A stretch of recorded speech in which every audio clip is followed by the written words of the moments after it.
dafa am lu ma bëgg a wax maam Matar mooy man maam Matar ba ma ko xamee ba nëgëni day xeex góor jigéen tey nag moom ak góor jigéen ñi ñoo ànd tey dajaloo di dal ci kaw Sonko léegi moom moo jóg ci position wala góor jigéen ñi ñoo jóg ci position waaw ku ne tey la samedi ba lan le 17 ah le 18 mai waaw maam Matar Gueye li mu xëyee tey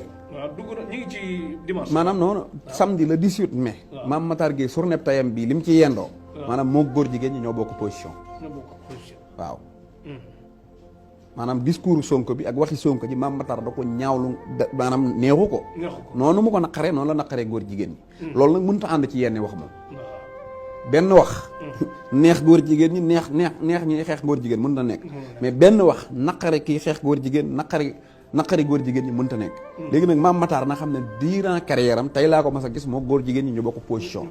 kon na yëg ne moom ñi ngi koy manipuler di ko jële ci yoon bi mu nekkoon di ko sërxal ci yoon bu mu bokkul ñan ñoo koy manipuler nga jàpp non ñu am doole ñi Sonko bëgg a jële ñu am Sonko ñi nga système bi rek parce que tey man dama jàpp ne ñiy politique ñemewuñu amuñu légitimité te xam nañ Sonko te xam nañ sañ gi Sonko sañ te xamuñu lu mu leen naral moo tax dañoo nëbbu seeni ron lali yaay maanaam di yónni ay média ak i paa ay nit ñoo xam ne nii liiwuñu média yi ci des tamit dañoo moomul seen bopp parce que ñoom dañu toog ci intérêt bëgguñu ko laal